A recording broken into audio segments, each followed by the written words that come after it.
25 साल का नौजवान इधर एक बैठा हुआ होगा शायद बयान में, अच्छा भला 25 भी नहीं 22-23 साल उसकी उम्र है, एंड सम फिटफाट सो उठ के 6-6 गिलास पानी पी रहा है। मैंने कहा क्या कर रहा है अल्लाह के बंदे, तो इतना फिटफाट तो है। तो इसलिए तमीज से जिंदगी गुजारो। ठीक है, देखो हकीमों की सेहत अच्छी होती है ना, बार बार कहता हूं मैं, हालांकि रिसर्च डॉक्टरों की ज्यादा है, हकीमों की रिसर्च कम है। मुशाहिदे पर मबनी हकीकत है, सेहत डॉक्टरों की इतनी अच्छी नहीं है जितनी हकीमों की। मैंने पिछले बयान में भी कहा, 71 ईयर्स ओल्ड एक हकीम साहब आए थे और हमने उनको मशवरा दिया कि आप एक और शादी करें, फौरन तैयार हो गए। बीवी का इंतकाल हो गया था उनकी, तो और बिल्कुल सही, कोई बीमारी नहीं, ना शुगर ना ब्लड प्रेशर, कोई बीमारी नहीं, फिटफाट, अपनी क्लिनिक में बैठते हैं, वह हैदराबाद में है। और भी कई मैंने हकीम मुरसलीन को देख लें आप, इंतकाल ही नहीं हो रहा, माशाअल्लाह, अल्लाह और लंबी उम्र दे। मेरी वालदा बचपन में मुझे ले जाया करती थी, 90s की बात है या 80s की, मुझे उस वक्त पैदा हुए हुए ज्यादा दिन नहीं हुए थे। जब मेरी वालदा मुझे उनके पास लेके जाती थी तो वो बूढ़े थे उस वक्त। सन 2007 में मेरा गला खराब हुआ, ठीक ही नहीं होके दे रहा, एंटीबायोटिक खाई, बहुत इलाज की कोशिश की मगर गला ठीक नहीं हुआ। हकीम मुरसलीन के पास में इसलिए नहीं गया, मैंने कहा उनका तो इंतकाल हो चुका होगा, क्योंकि जब उस दौर में मेरी वालदा ले जाती थी वो बूढ़े थे, तो अब कहां बचे होंगे। हमने सोचा कि छोड़ो, मुझे पता है हकीम बहुत अच्छे हैं वो, लेकिन अब क्या, छोड़ो यार।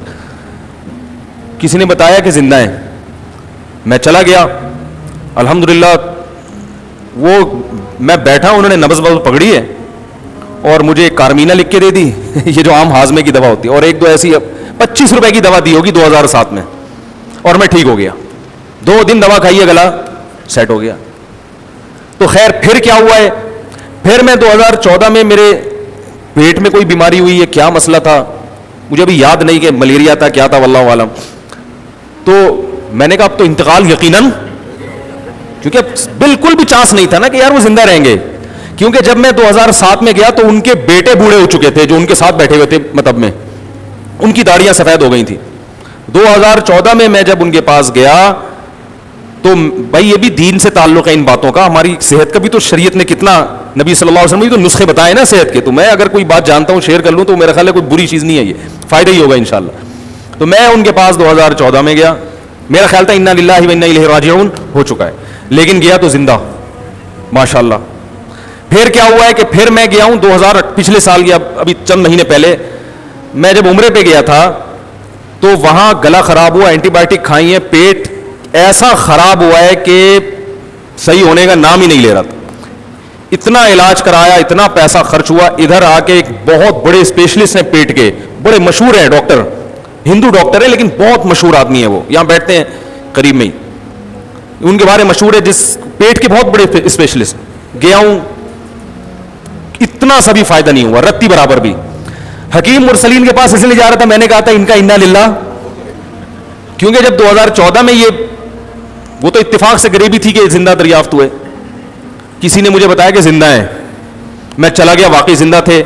मुझे उन्होंने दवा लिख के दी है, आप यकीन करेंगे 1.5 से 2 दिन लगे मुझे ठीक होने में, मेरा पेट सही हो गया।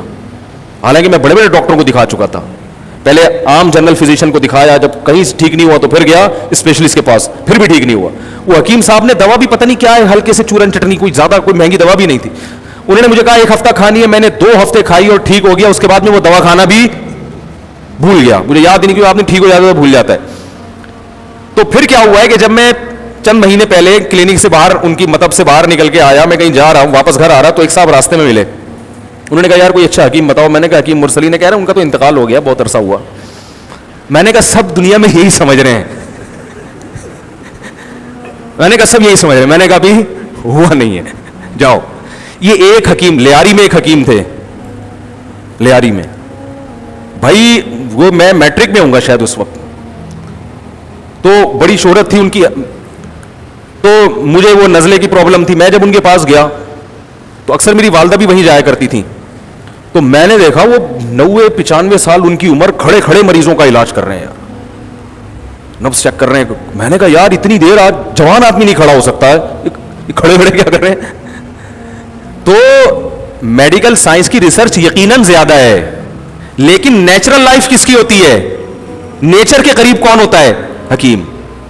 تو میں مقصد میڈیکل سائنس کی مخالفت نہیں ہے, بڑی بیماریوں میں تو ڈاکٹر ہی علاج کرتے ہیں, کوئی ہڈی ٹوٹ جائے تو پھر حکیم صاحب ایلفی سے تو جوڑ دیں گے, ویسے نہیں جوڑ سکتے وہ, ٹھیک ہے نا. اور بڑے جو خدا نخواستہ کسی کو اٹیک ہو گیا تو فوراً اس کو لے کر جائیں کہ ڈاکٹر کے پاس, ایسا نا حکیم مرسلین کے پاس لے کے جا رہے ہو, تو وہ تو حکیم مرسلین بھی کہے گا بھائی اس کو تو ڈاکٹر فوراً ایڈمٹ کراؤ, کوئی ایسی خطرناک ایکسیڈنٹ ہو گیا, کوئی بڑی بیماری. لیکن میرا مقصد یہاں بیان کرنے کا ڈاکٹروں کی اہمیت کو کم کرنا نہیں ہے, نیچر کی اہمیت کو بیان کرنا ہے. کیونکہ حکیم لوگوں کی دوائیں کیمیکل سے پاک ہوتی ہیں, جو صحیح حکیم ہیں, جڑی بوٹیاں ہیں, یعنی وہ فطرت کے زیادہ قریب ہیں, اس لیے ان کے سائیڈ افیکٹ بولو بھائی کم ہیں. پھر وہ رات کو جلدی سوتے ہیں, صبح جلدی. ڈاکٹر صاحب رات کو 4 بجے تو کلینک بند کر کے آ رہے ہوتے ہیں, اور آتے بھی کیسے, کتے ان کو گھر چھوڑ کر آتے ہیں. وہ ایک ہمارے دوست تھے, وہ اسی طرح آیا کرتے تھے, ڈاکٹر تھے, تو پوری رات راستے میں کتے بھونک رہے ہوتے تھے ان کے پیچھے, اتنی لیٹ نائٹ آتے تھے. پھر صبح پھر سگریٹ بھی پی رہے ہوتے ہیں بہت سے ڈاکٹر, تو پھر اینٹی بایوٹک کے اپنے مضر اثرات ہیں, اس کے سائڈ افیکٹ الگ ہیں. تو اس لیے نیچرل جو نیچر ہے, صبح صبح اٹھ کے ورزش کرو, پیاس لگ رہی ہے تو پانی پیو, بھوک لگ رہی ہے تو کھانا کھاؤ. ہمارے نبی صلی اللہ علیہ وسلم, بلکہ قرآن نے صحت کا ایسا بہترین نسخہ بیان کیا, کلو وشربو ولا تسرفو, کھاؤ پیو, حد سے تجاوز مت کرو, اعتدال سے کھاؤ, اعتدال سے پیو. مسئلہ خراب ہوتا ہے جب ہم حدود سے تجاوز کرتے ہیں, کھانا ایسے کھاتے ہیں کہ اس کے بعد دنیا میں کبھی ہمیں کھانا دیکھنے کو نہیں ملے گا. پانی بھی ایسے پیتے ہیں کہ پورے پورے جگ پیتے, پیاس لگ رہی ہوتی ہے تو تمیز سے بھائی ایک گلاس پیو, تھوڑی پیاس بجھ جائے گی, پھر دوبارہ پیاس لگے تو پھر پی لینا. افطاری میں دیکھیں نا پورے پورے جگ کیسے انڈیلتے ہیں. تو ہر چیز تمیز سے